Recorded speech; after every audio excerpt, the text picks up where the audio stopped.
Hello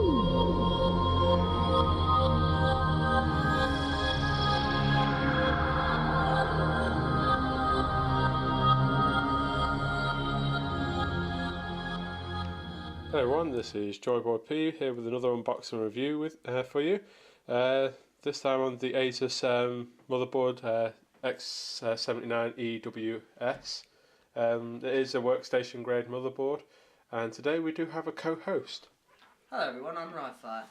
I'm here to show you basically my replacement motherboard, which is to be replacing the ROG Black Edition. Maximus, I believe, isn't it? Number 4? Yeah. That's right. Anyway, the reason I'm replacing this motherboard at the moment is because, well, one, it's going to be a better thing for me. Why are you holding a paintbrush? I like to point. Okay. It's going to be a better, well, as it stands for, workstation, where the ROG gaming motherboard in my current system is basically meant for gamers. Let's put it this way, when we first started building the computers not so long ago, we bought boards that we thought we were going to want. I thought I needed a great, extremely powerful gaming board, and let's put it this way, it conked out on me in the wrong way. I've got a PCIe slot that's broke on me, the literal locking mechanism anyway, and the audio chip on it is blown. Well, not the audio chip, the jacks aren't working properly. Okay, the jacks then. Yeah. Either way, the audio chip is kind of unusable at the current time. Yeah.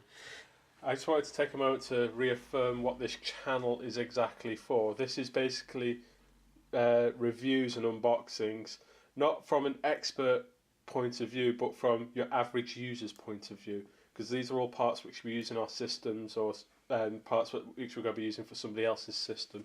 So as I said, you know, it's from your average sort of user who has a little bit of know-how when it comes to computers and not a complete expert. One day, perhaps. But anyway, the idea of this entire video here is we're just going to go through how the board is... What? So I gotta love the facial recognition software of my camera. It's saying that Ryfire is me. Once I don't again. look anything like him, I swear. Anyway, either way, we're just trying to get to the point is, if you're a worker as such on the on computers, say like you're doing a lot of video editing, you can do average gaming on this, or extreme gaming, whichever you prefer. It has the price tag to boot, I can tell you. But this is the X79 chipset, as you can see, and yes, today it's a little bit old according to some people, but it's still a good chipset to use. Currently the newest chipset is known as the X99, but in fairness, there's not much difference with the performance. I mean, it's very minimal. The only thing you'll actually find different within the X99 really is the fact that the motherboards have a few new up-to-date features. Otherwise, you could compare them both and you won't really see a major performance boost.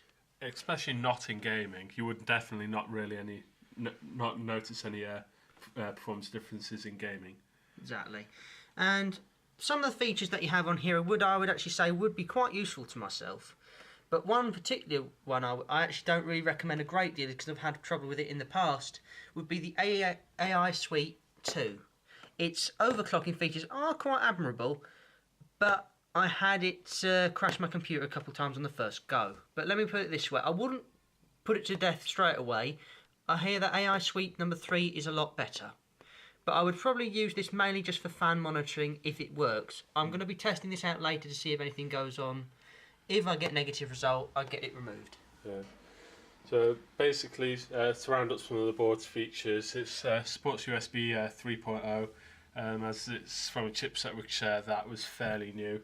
Supports quad channel memory, in other words, it supports up to 8 RAM cards, DDR3, up to 2400 megahertz.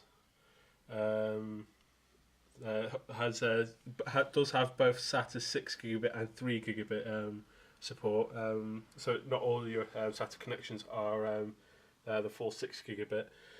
Does support SSD caching, although I've never really used that myself.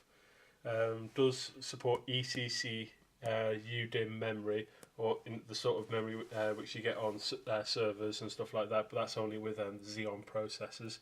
Which this board does support. Yeah. Does have 7 PCIe Gen 3 slots, and those are at 16x full length.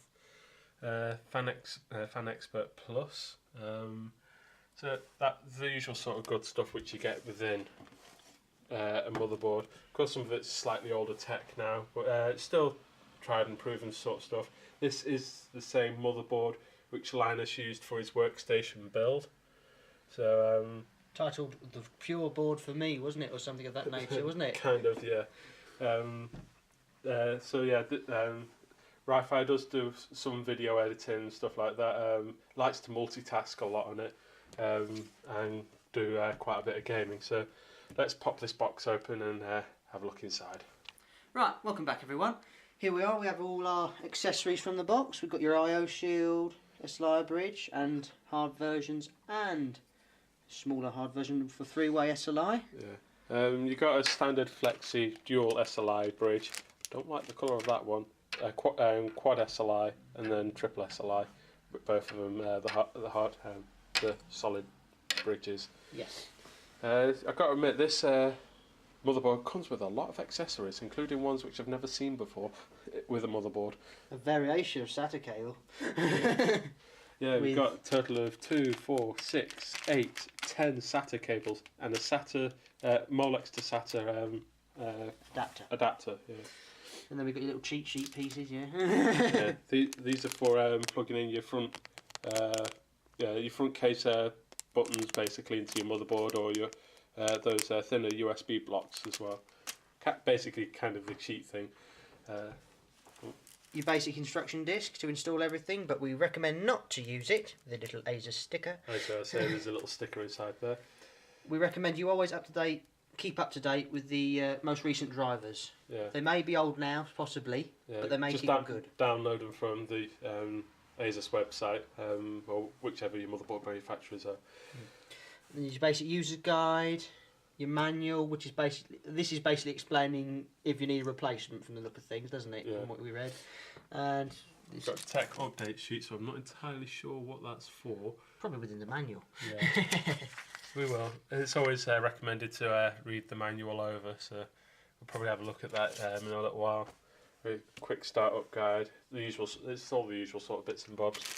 Looks like we've got a VGA, a PCI bracket VGA adapter there, and we've got USB 2.0 and FireWire PCI adapter as well.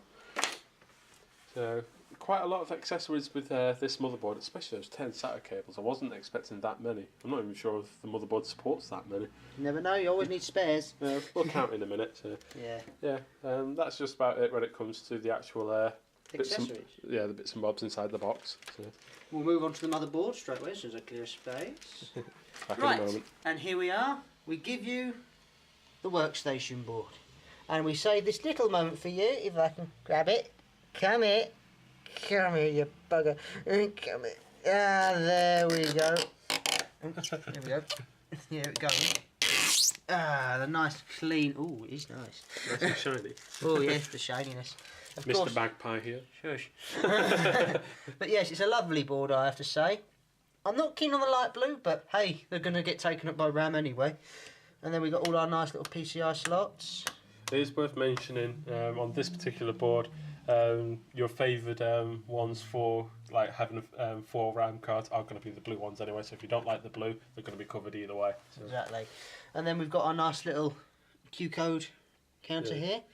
Which tells you all the error codes that come with it. Some of them you'll never find out what they actually mean because some of them are random, aren't they? Sometimes.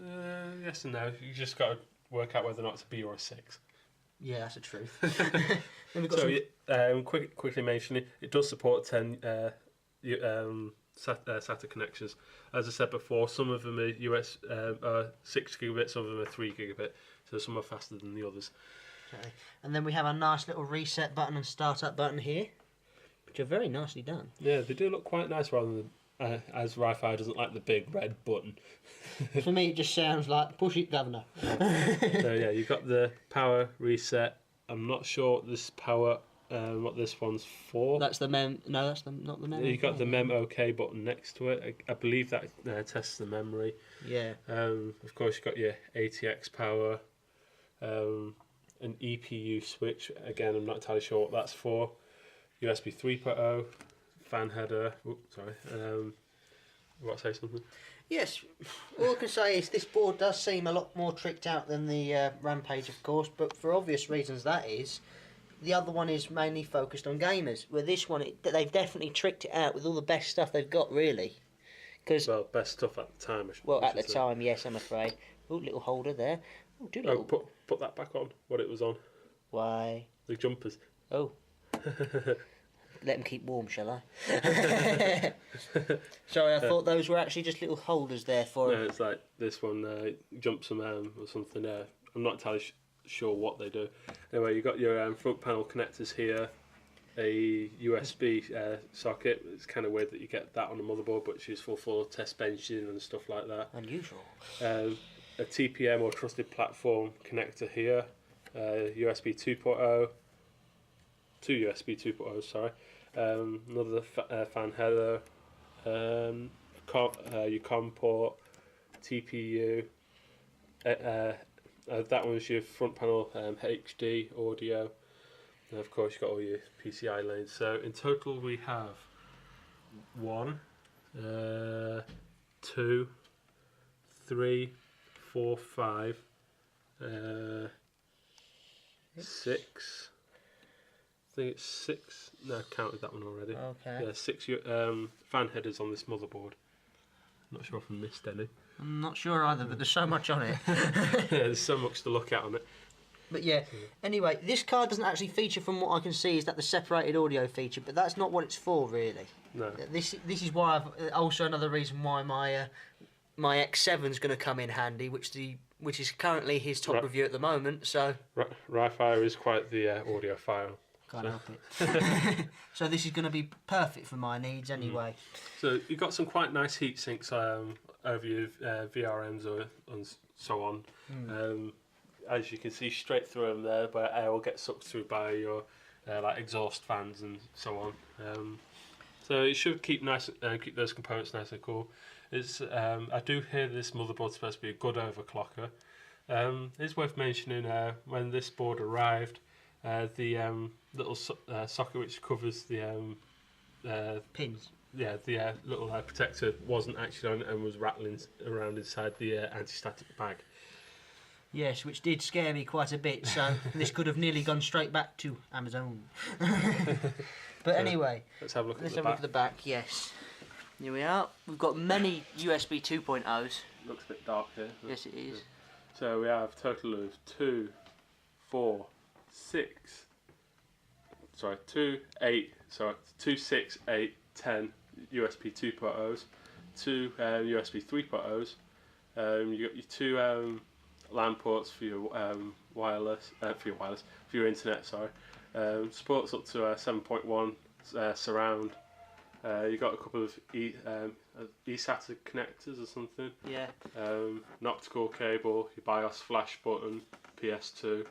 I'm not sure what the white USB 2.0 is for. Not sure myself, but we'll find out soon enough through the manual. Yeah. As I said, it's always a good idea to look at the manual. Yeah. Well, you got a swappable op amp here, part of your audio there. Well, that's nice. So you can change your sound signature by swapping that out. There's a thought later on. Yeah. Well, your X7 has that. So you do have your CPU power here. It looks like it has another one here for most likely for your overclocking. So yeah, that's about it when it comes to its individual features. The actual processor I'll be popping into this bad boy would be actually the 4930K, which is the middle class of the Extreme processors from the was it the Ivy Bridge Extreme? Yeah. From the Ivy Bridge Extreme set. So we'll get back to you as soon as we build it, shall we? Yeah. Right then. See you in the next bit. One thing I did forget to mention about the PCI slots.